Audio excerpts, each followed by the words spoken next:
Aí, The Future, do Leonard Cohen, para a gente começar a sintonizar o que vai ser dito aqui nesse vídeo. Olá, bom dia e boa tarde, boa noite a todos que estão assistindo em outros horários. Hoje é um vídeo muito importante, porque eu sempre quis falar sobre isso. Agora eu estou ousando a falar sobre outras coisas, né? Antes era um canal bem teórico, ainda é, porque tudo que eu falo é embasado, né? Não é como se eu também abrisse isso aqui e só falasse merda. Tem embasamento teórico né, espiritual.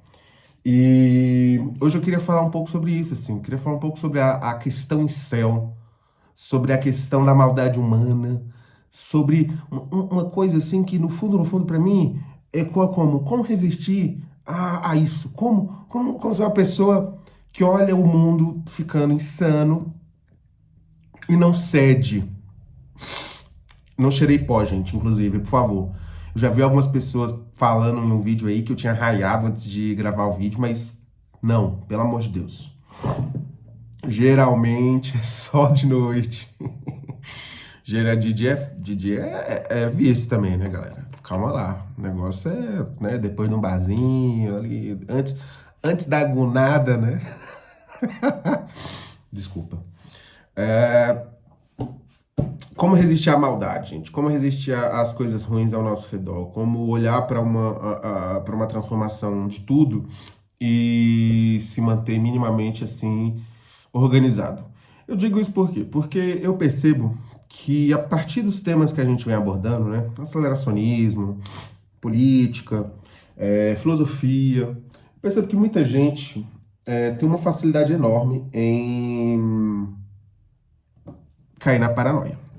E cai numa paranoia que às vezes ela é, do ponto de vista conservador, individual, né? Eu vejo algumas pessoas assim, tipo, monarca, né? Eu sou perseguido por essas forças, tá tudo ali contra mim, eu preciso resistir a um estímulo externo, né? Preciso resistir a isso. E a paranoia dos progressistas é a coletiva, né? Escatológica. É aqui, né? Meu Deus, estamos diante o fim do mundo. Ponto. Peter Thiel e Curtis Yarvin, meu Deus do céu. E aí, quando eles descobrem uma coisa assim, então, segunda-feira, né? Saiu essa notícia aí que o Peter Thiel tem tipo um grupo, né? Eles têm um grupo assim organizado com senadores americanos, pá, e que se reúne há muito tempo e falam já sobre apocalipse, sobre dominação mundial, enfim. E aí todo mundo fica tipo, caraca, meu Deus, que coisa nova. E não é muito novo, né? Assim, sinceramente. Então, como você estar dentro desses lugares sem cair nesse pessimismo da paranoia, né? E aí eu acho que tem um pouco a ver em uma visão que eu tenho em como lidar com o fenômeno incel, hipergâmico, como lidar com o que vem realmente mudando, sem ceder, sem criar um discorde, sem precisar virar um cidadão assim abjeto. Eu sou um conciliador, eu tenho lua em aquário, e é um arquétipo muito relacionado com a conciliação, com os coletivos humanos, no meu entendimento, né? Eu não gosto de me prender a um grupo ou outro. Eu gosto de realmente pensar coisas novas a partir do que eu, né, tô absorvendo. E eu não tenho problema em, sei lá, ter influências de gente assim que talvez seja de um lado, talvez seja do outro. O que eu tô tentando dizer talvez esse vídeo seja um grande manual em como você se comportar e como você ser um ser humano, sem precisar cair nessas topeiras ideológicas, políticas e bizarras que vêm surgindo.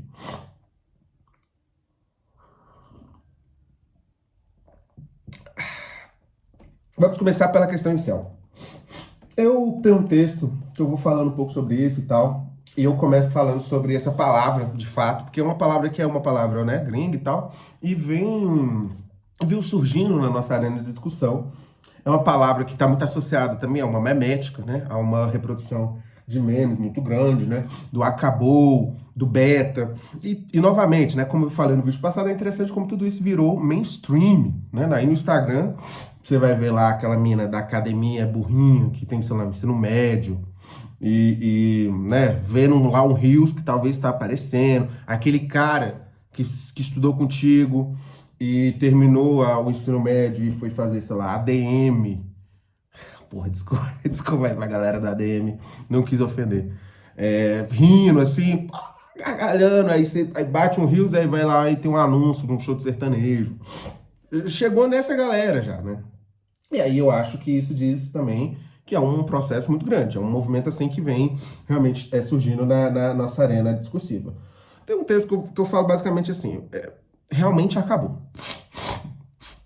Acabou. Acabou porque a gente está num mundo que, infelizmente ou felizmente, aí depende realmente de se você é ludista ou se você é um tecnofílico, a técnica e a tecnologia hoje, elas orientar o curso para outro lugar, certo? O binômio capital-inteligência sofisticaram e modificaram as estruturas, enfim, dos sócios, da agência humana, da cosmopolítica. Como uma pessoa que tem um canal sobre aceleracionismo e que pesquisa técnica e que, inclusive, estuda aqui o bom velhinho, né? Nosso amigo Heidegger, eu percebo que a gente está num estágio de transformação dessa técnica em todos os campos da vida, do ser, que realmente é muito difícil de você buscar algo fora, ou buscar algo ali que não foi tocado por isso. Lembra um pouco a discussão do desejo capitalista, né, entre Fisher e Nick Land, né, no sentido de ser muito difícil visualizar qualquer coisa fora de uma maquinação libidinal capitalista hoje em dia, né? Como é que você deseja algo fora dessa estrutura? E o que eu tô falando é que eu não quero soar pessimista nem nada do tipo. Mas esse binômio aí, capital e inteligência, e levando em consideração que qualquer outra forma de emancipação ou de utopização cai num primitivismo, né? Eu, pessoalmente, acho muito difícil você reestruturar esse mundo. E aí eu me cito. E aí abrimos porta para todo tipo de anarcoprimitivismo, Mad Max, novas formas de retemporalização dos espaços e das relações que retornem para um campo mais de disputa entre gêneros, raças e pessoas no geral. A coisa fica um pouco Thomas Hobbes e eu prefiro evitar. Talvez alguns ainda acreditem que a renovação da igreja do poder teocrático poderia, quem sabe, refundar a família, barrar os direitos reprodutivos, reestruturar toda uma rede de poderes e relações e, quem sabe, recriar um mundo edílico de que alguns de vocês, eu também sei que alguns sonham aí com isso, almejam. Eu tô falando basicamente isso, né? O mundo que a gente chama hoje que, né, acabou, decaiu, it's over, é um mundo que realmente veio deslocando um mundo que eu tô chamando de Ocidente, tá? Tem outros lugares que também não estão nisso. Mas que veio deslocando, veio puxando certas bases estruturais da sociedade, de uma tradição e tal, e foi relocalizando essa porra. Quando eu falo do Ocidente, é porque, assim, no caso chinês, por exemplo, né, no caso de sociedades lá do Extremo Oriente, tal, da Extrema Ásia, não rolou um esquecimento total com certas tradições, no sentido de uma hierarquia, no sentido de uma autoridade política, no sentido de uma filosofia, né, local ali, que queira ou não rege, influencia muito das coisas, né, seja um confucionismo, seja um shintoísmo, seja um budismo. Isso aí eu acho que não rolou mesmo, porque essas sociedades lá modernas, elas são um amálgama, né, tanto de tradição quanto também dessas utopizações do futuro. Mas, assim, a questão do capital, ela tá lá, né? O capital, ele também toca lá suas estruturas, seja chinesas, japonesas, tailandesas ou coisa do tipo. E sabemos também perfeitamente que são lugares que, né, não dá para considerar antros de conservadorismo, né? A China, independente do quão a gente possa, sei lá, falar que não tem uma política tão evidente, né, de, sei lá, gênero, sexualidade, coisa do tipo. A China, ela não é um pesadelo para esses grupos, né? Você só calar a boca e transar, né, dentro da tua casa, eu acho que você vai ser um cidadão que vai viver muito bem, inclusive. Então, nem Rússia também. Aí eu também, tudo bem, não pode fazer lá uma manifestação e tal, blá, blá, mas tá lá, né? Quem aí já consumiu, e desculpa dizer a referência, né? Mas quem ouvi dizer também, eu não sei, mas ouvi dizer que pornografia de fanboy tem muito da Rússia. Muito, muito. Principalmente os que usam realmente, né? Um cabelinho, coisa de gato, coisinha peluda e tal. Ouvi dizer, não sei, de fato. Então eu tô falando aqui que, enfim, a estrutura nuclear da família, um mundo onde certas comunidades não vão ter direitos, enfim, isso aí já era, né? Isso aí, o mundo mudou, ponto. Vamos partir daqui, vamos partir de que o secularismo, as democracias liberais, elas formaram um mundo que é o que a gente está agora. E a tecnologia, ela também aparece muito forte, porque, querendo ou não, ela transforma certas coisas nesse ritmo, né? Pensa só, para a galera aí da graduação. Muito possivelmente você teve um professor orientador ou orientador que escreveu a tese dele numa máquina de escrever. Muito possivelmente você ou outras pessoas da graduação depois de tu, eu vi um tweet sobre isso, estão usando IA e ferramentas de pesquisa totalmente tecnológicas. São 30 anos, gente, são 40 anos. Então, assim, tem um gap, de fato, tecnológico na nossa sociedade humana, que ela vai, querendo ou não, que ele vai, querendo ou não, impactar a política, a filosofia, as tomadas de decisão, vai impactar a própria relação de diferença que nós temos uns com os outros, porque aí a gente está falando disso, né? Há um grupo muito específico, há um grupo específico que tem uma relação com a tecnologia, enquanto tem outro que já é ciborgue, já nasceu com isso, já vem de uma geração totalmente conectada. E aí quando se pega, por exemplo, os papéis de gênero, mudou, não tem o que fazer assim. Não é só porque e aí eu discordo um pouco do posicionamento da direita e da guerra cultural, de jogar tudo isso no colo de uma conspiração, de uma elite, como se realmente só fosse isso, né? Eu acho que é um processo que é muito mais insensível e inconsciente dessa descentralização capitalista, né? É um monstro e é um vírus, né? É uma coisa assim que é tão implacável que, que ela faz isso, né? Que ela transforma nesse sentido. E aí não tem igreja, não tem tradição, não tem valores humanos que ele vá sustentar, né? Veja, pô, cirurgia de redesignação, bora, aborto, bora, eutanásia, bora. É isso, né? No fundo é isso. O processo capitalista ele não está olhando para um ponto de vista civilizacional, né, cristão, ocidental, coisa do tipo. Não, ele está ali para devorar. E esse grupo aí recente, Peter Thiel e turma, é muito mais próximo a essa visão artificial e insensível de capital do que, enfim, algumas outras pessoas que têm uma visão mais tradicional, ligada a um corpo religioso, coisa do tipo, né? Seja cristão, islã, judeu e tal.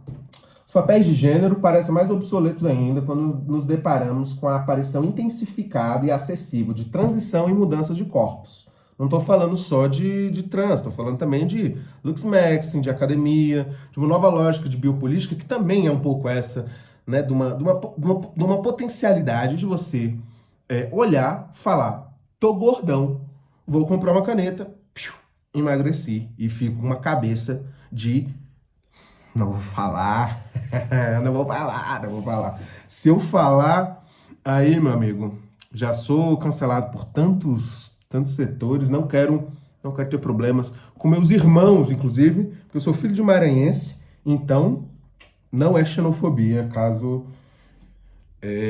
eu usasse, né, cabeça de pã. Mas enfim, não é que surgiu agora também. No Brasil, travestis, por exemplo, são anteriores mesmo a qualquer coisa que venha descrever como teoria queer lá fora. Mas a facilidade biotecnológica, a acessibilidade a certas informações, redes, fóruns, internet, e a própria autonomia individual, que, querendo ou não, é o grande ganho das democracias liberais do Ocidente aí das últimas décadas, modificaram o mundo, né? Se alguns são permitidos escolher a morte, porque alguns ainda não possam injetar hormônios, crescer uma bunda grande, mudar sua estrutura corporal, emagrecer, etc. Então, partimos desse ponto de vista. O mundo mudou, as coisas mudaram.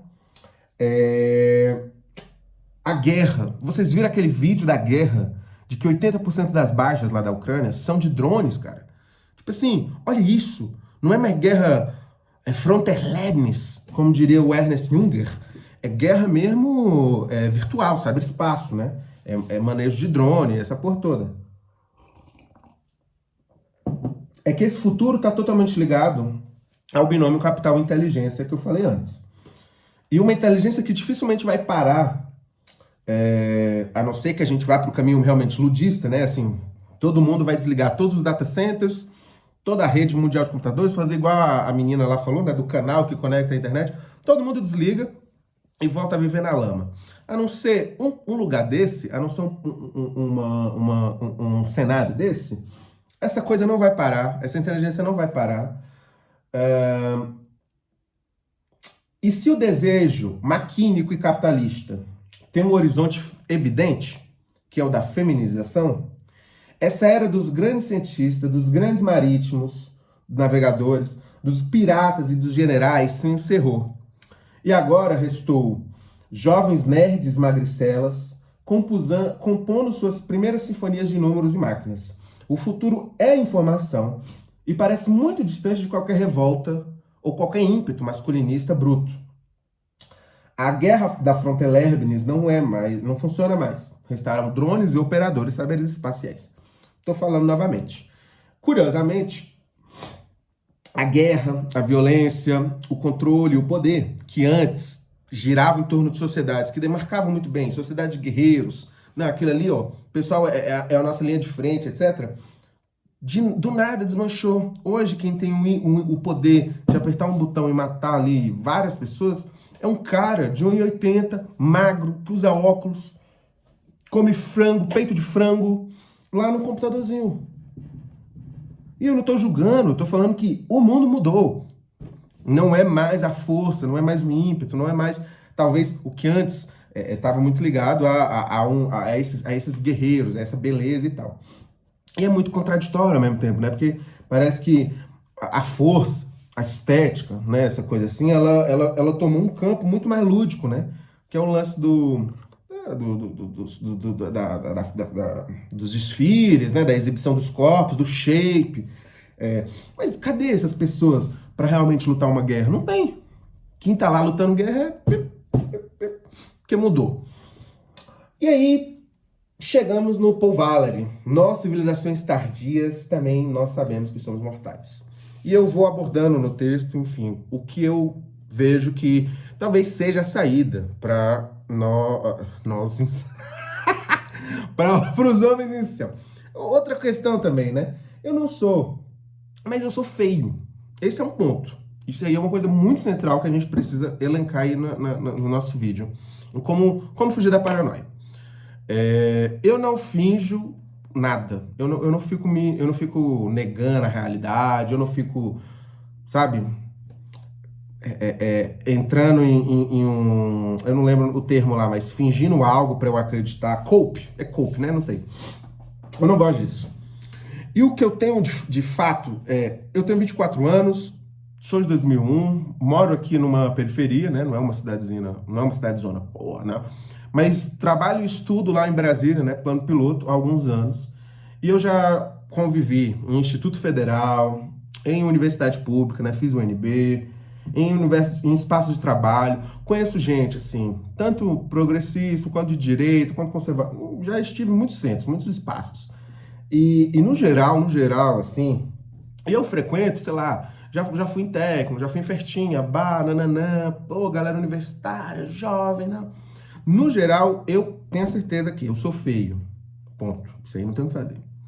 2, eu não quero fazer academia e botar shape. Que é algo que, na sociedade de hoje, se você for feio, essa é uma expiação. Ninguém bonito vai ficar atrás de fazer um monte de coisa pra melhorar. Quem nasce bonito, e aí, infelizmente, na questão genética, né? Quem nasce ali, ó, não sabe nem o que é feiura. Vive de boa. Agora, quem geralmente é feio e quem geralmente sofre ali os seus processos na infância, buscam uma coisa pra melhorar, pra se cuidar, bananana, beleza. Mas eu sou feio, assim. Então, eu escrevo essa coisa, eu falo sobre esse ponto de vista, também no sentido assim de, ó, estamos juntos nessa. Não gosto de ver o fenômeno em céu, ou coisa do tipo, do ponto de vista moralista. Do ponto de vista, assim, de que essas pessoas são os inimigos da sociedade. Não vou dizer também que que eu já tive dificuldades muito intensas e tal com, sei lá, sexo, pessoas, etc. Mas é aquilo, você tem que parir um filho. Você tem que ter um desempenho assim. Sendo feio, você tem que jogar, sabe? Luiz Henrique, final da Libertadores pro Botafogo. Tem que fazer tudo. Tem que fazer tudo. Assim. Botafogo na final da Libertadores, com um a menos, ganhar de 3-1. É, assim, no meu ponto de vista, eu não me chamaria, assim, eu não me colocaria nesse lugar de, pô, sou incel, porque eu até acho desrespeitoso com as pessoas que realmente vivem ali uma questão que é, pô, muito difícil, por uma questão até, né? Mas se eu fico, sei lá, meses sem mandar mensagem pra alguém, sem tentar alguma coisa, ou sem ficar ali naquele joguinho chato, insuportável de ficar querendo comer alguém, eu também passo 6 meses sem comer alguém. Assim, fácil. É muito tempo.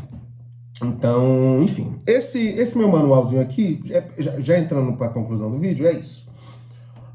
Falo que sou um boêmio, mano. Para uma taxonomia contemporânea do Brasil, depois da Lava Jato,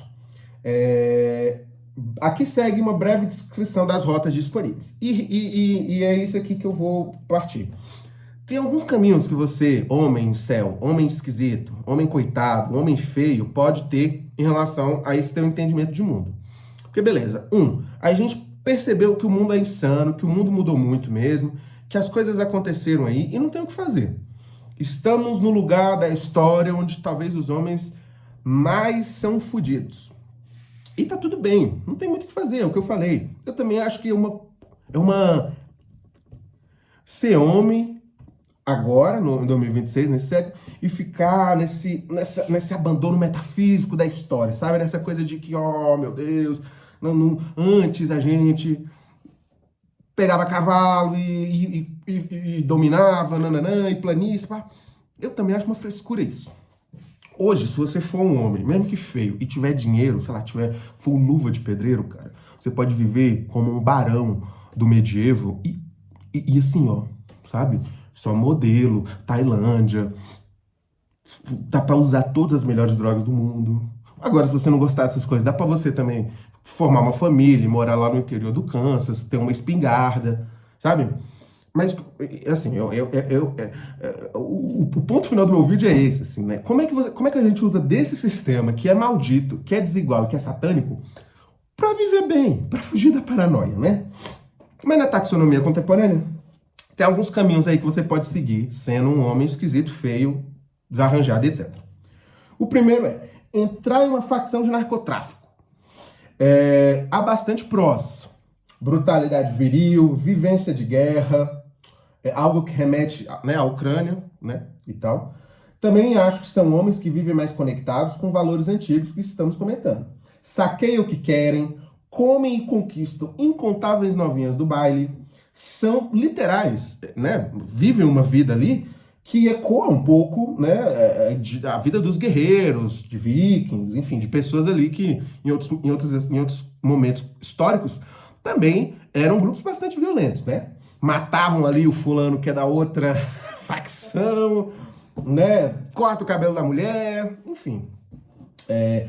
Alguns contras são a vida paralela à lei e os perigos de uma morte violenta. Você pode terminar com a cabeça cortada em algum lugar depois de uma coisa da polícia, né?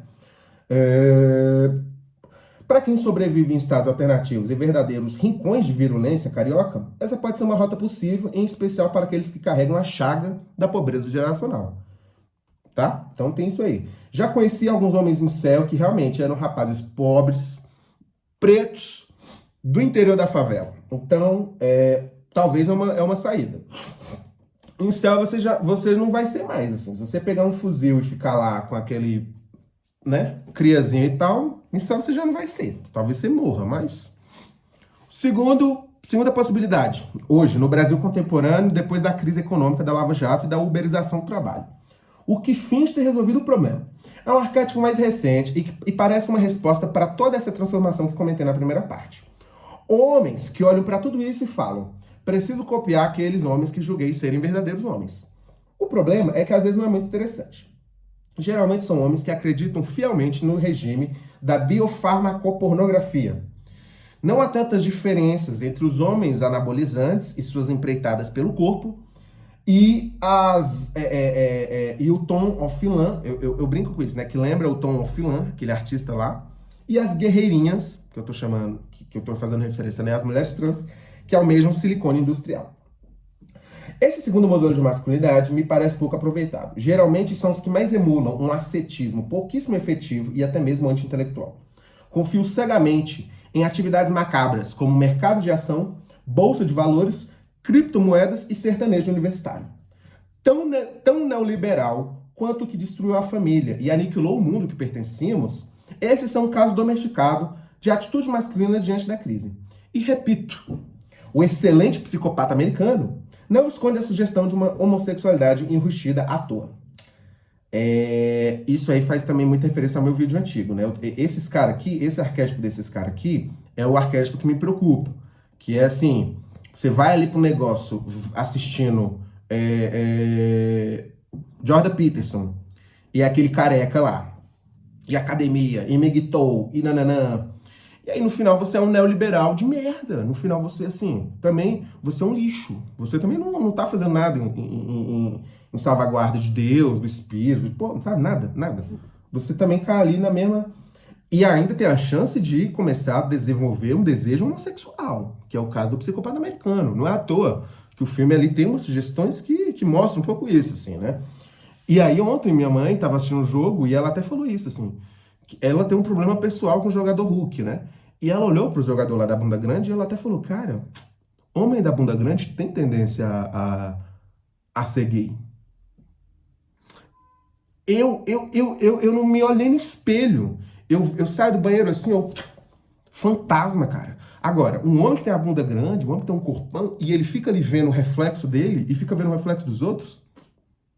Aí, meu amigo. Aí, negar virulentamente a espiritualidade feminina, a relevância do Paulo Yin, e se orientar por puras redes de ressentimento, né, como o Migtol, é um caminho perigoso. E o terceiro homem é os castrados.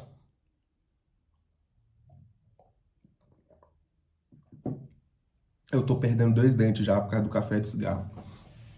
Esses são bem chatos e querem fingir que, no fundo, não se importam com tudo isso, mas se importam bastante e chegam até a serem violentos para realizar seus mórbidos desejos. São, em maioria, homens muito de esquerda. Homens que fingem um tipo de desconforto com a masculinidade e seu peso e acabam em uma eterna performance de eu sou diferente dos demais. Até o grupo de amigas também de esquerda revelar o longo histórico de assédios, agressões e coisas do tipo. A castração é uma das piores, se não é a pior, pois não ajuda nem com o futuro da feminização e seu retorno às Amazonas, tampouco com uma mínima ancestralidade masculina para o nosso momento de crise. Esses aí são os famosos esquerdomachos, né? Esses aí são chatos demais. São aqueles homens que, no meio da resenha, assim, você faz ali uma piadinha, às vezes, meio machista e tal, e ele fica meio... Porque, gente, vamos lá, vocês também já devem presumir isso, assim, eu sou meio homossexual, né? Eu sou o que a sociedade hoje chama de bissexual, né? Pra mim, eu não faço distinção se o que tá na minha frente é uma mulher fêmea biológica ou algo que parece uma mulher fêmea biológica. Isso aí é feito de anime, é feito do K-pop, é feito, né, de Goimex, que a gente consome desde criança. Normal. Mas isso não quer dizer também que eu, desde ser homem, no sentido de, tipo, Pô, se homens falam coisas pra mim sobre mulheres e de maneira às vezes meio interna, eu não vou ficar. Eu não vou ficar. Se há um papel de gênero muito demarcado, eu não vou ser o entregador do outro, sabe? Sinceramente, tenham suas tretas, mas eu não me envolvo com essa coisa, assim, sinceramente. Então, o que eu tô falando é um pouco isso nesse sentido, assim. Esses esquerdomachos chatos pra caramba ficam numa expiação moral, assim, de tipo, ai, meu Deus. Stop, seja um homem, de verdade. Seja homem. E é simples ser homem, cara. Assim, não é tão complexo. Você não precisa matar alguém pra ser homem, você só precisa ficar de boa. E aí eu chego nos arquétipos. Eu falei desses arquétipos que é o que a gente tem aí pra fazer. Mas aí eu chego nos arquétipos, que são arquétipos que eu acho muito interessantes pra gente talvez se inspirar. Um deles é o The Dude, do filme O Grande Lebowski, dos irmãos Coen. Eu acho que ele é um personagem que é um guerreiro nas ruínas de um mundo decadente também, mas ele é um homem que na sua própria pequenez extraordinária, ele vive satisfeito, né? Ele não é um frustrado, como ele também não é um miserável. Ele é um personagem assim que vive nos conformes do que está apresentado a ele, né? Nas possibilidades dele. Ele não é castrado, né? Surge ali umas personagens femininas e ele consegue, enfim, né? Viver.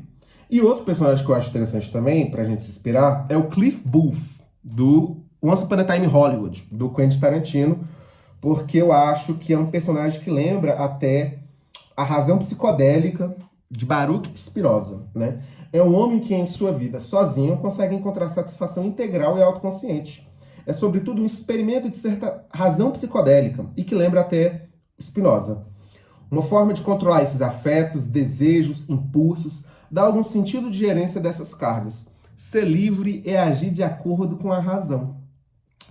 Se o problema do século é justamente essa perturbação do desejo e da explosão de novas camadas, né, como as digitais, afetivas, etc., uma das necessidades dos incel é justamente remanejar essa carga, reconstituir esses fluxos de energia, transformar raiva, ressentimento, gozo e essas outras matérias, né, energéticas em um tipo de potência, em um tipo de um espírito indomável que é perfeitamente possível em um mundo onde a lógica é apenas um dinheiro, onde a lógica é apenas o número, onde a lógica é apenas o algoritmo. E aí, concluindo, ninguém quer ser padre. Nenhum de nós aqui, eu acredito. Tudo bem, na real pode ter alguém aí que queira ser padre e tal. E, porra, tem que ser mesmo. Mas eu tô falando talvez com aqueles guerreirinhos, companheiros que realmente, assim, não são culpados por serem incel. E eu entendo isso, gente. Eu sou pobre, preto e feio também. A grande questão que eu acho que a gente pode encontrar é como hackear esse sistema. Como é que a gente usa desse mundo onde a tecnologia é a informação e onde o que importa realmente é o dinheiro, é o nosso prazer, a nossa própria liberdade. E aí, eu entendo muito que às vezes também você não queira ter uma vida de perdido, você queira se casar com uma moça, nananã. Isso é possível, mas se você só vai encontrar isso se você estiver em certos lugares da sociedade. Passar 10 ou 15 minutos em redes como TikTok ou X é suficiente para sentir vontade de dar um tiro na cabeça. Eu entendo quem às vezes vai no feed do Instagram, abre o X e aí vê só. Isso aparece bunda, isso aparece mulher, isso aparece pornografia. Eu entendo que às vezes isso dá uma sensação da gente muito angustiante, assim, porque parece parece que o mundo é só isso, enquanto a gente não tem acesso a isso, não é permitido isso. E eu entendo essa sensação. Mas o que eu estou falando a praga em céu é sobretudo um problema de ordem espacial, econômica e cultural. Não é uma revolução masculinista em marcha e tampouco só ressentimento, mas uma complexa rede entre a indecifrável teia de desejo, capital e política. Como lidar com o sistema e suas fortificações que hoje é capaz até mesmo de determinar aqueles que têm a prática de gozar e desejarem e outros não. E eu não estou falando só do ponto de vista heterossexual, porque muitos homens gays e de outras categorias passam por um mesmo problema como esse, né? Você pode até ser incel, não há mal algum em tomar consciência de que por algum motivo, seja você feio, deselegante, desarranjado, muito pobre ou até um amaldiçoado, você não consegue pegar ninguém ou pelo menos sofre muita dificuldade para isso. Mas você não pode desperdiçar a potência da vida e a pujança unicamente humana, reduzindo a sua existência só a isso. Se as estruturas externas condicionaram você a este lugar, é hora de você moldar a realidade. E aí, eu sou um antropólogo por formação. Eu não gosto de classificar grupos humanos de maneira insensível. Eu acho que a gente tem que olhar para todo mundo no nível assim, você merece viver com dignidade, porque você é vivo, porque você é vida, você é um milagre de Deus. Ser o único homem em pé entre as ruínas, optar por uma castidade um tanto complicada de se, efetivar e se alimentar pelos discursos violentos anti-mulheres são caminhos muito intrépidos e eu, sinceramente, acredito que ninguém deveria ir. Você pode não confiar, gostar ou acreditar no que mulheres falam, mas você pode manter isso para si. Você pode internalizar isso, né? Leva pro coração, não precisa criar ali um mal-estar com o grupo de gatinhas da universidade, porque você descobriu recentemente o que é hipergamia, sabe? Não. Mantenha para si. É um esquema de feedback que você acaba se alimentando. Você odeia todos ao redor, e a realidade subscrita vai direcionar ódio para você também. Você precisa estar bem com seus dois polos, o yin e o yang, de fato, né? Com essas duas energias espirituais que nos formam. E aí tem uma saída nisso tudo que eu estou chamando de domar o tigre, que é usar dessa lógica para viver essa lógica, né? O espírito sempre está acima da matéria. Se a modernidade é o tigre, indomável, incontrolável e sem direção, o indivíduo que está bem com o próprio espírito também tem capacidade de moldar esse tigre, de domar esse tigre. 2, a política é moderna, não vale a pena desperdiçar tempo com isso. E aí, sabe, você não vai mudar a estrutura da Câmara, do Estado, dos governadores, não vai. Ponto. 3, o caminho do guerreiro é individual, não espere que farão algo por você. E é isso também, não vai vir uma ajuda, um CAPS, um irmão, ou outros pares. A jornada masculina ela é sempre solitária mesmo, assim. Imagine lá se algum filósofo grego da baita antiguidade, ou um guerreiro nórdico, ficava esperando que alguém fosse fazer alguma coisa por eles. Não. Galileu Galilei, essa galera aí que moldou a história por meio de descobertas e tal. Essa galera aí, pô, fez tudo mesmo por ela. 4, é possível conciliar um espírito controlado. Sabe, é possível você manter ali uma relação com o superior, com a tua espiritualidade, de maneira massa, e saber usar a matéria ao teu favor, saber manejar essa matéria. Se o dinheiro abre portas e pernas, é bom começar a ter dinheiro, sabe? Também, se você tá nesse lugar de ressentimento, de amargura e tal, e você não vai atrás nem de um emprego, cara, aí também não é que você é incel, é que você é preguiçoso, que você é vagabundo. E aí nem eu, assim, no meu modelo de sociedade, é a laxina, assim. Entrar a polícia na tua casa, ó, pá, cacetete, vai arrumar emprego, vagabundo. Porque tem que trabalhar, né? Vamos assumir assim, gente, vamos... Tudo bem, se for uma pessoa ali que quer, ter umas dificuldades, tá, um retardo, etc. Mas você tem tudo aí, tem duas pernas, dois braços e tal, dá para ir trabalhar, né? Não dá para... O colapso não acontece mundialmente. Seu micromundo é sua morada. Seu núcleo é o que você deseja que ele seja. É possível, sei lá, ser um garanhão que come todas, ou um pai de família muito calmo e feliz com a sua vida tradicional. Se o sistema é maldito, ele ainda permite que a gente crie nossos pequenos mundos, né? Então, eu termino nesse sentido, assim. Eu termino com, talvez, uma mensagem de esperança. Porque não é o fim, meu amigo. Essa jornada humana na Terra pode estar mudando e pode estar indo para muitos outros caminhos. Mas não é o fim. Não deixe que essa paranoia anti-homens histérica tome a tua mentalidade e te deixe aí no abismo. De verdade, esses são 40 minutos que podem ser considerados aí um manual para um homem feio sobreviver nesse século, mas é genuíno, é de coração. Excelente semana aí para todos. Fé em Deus.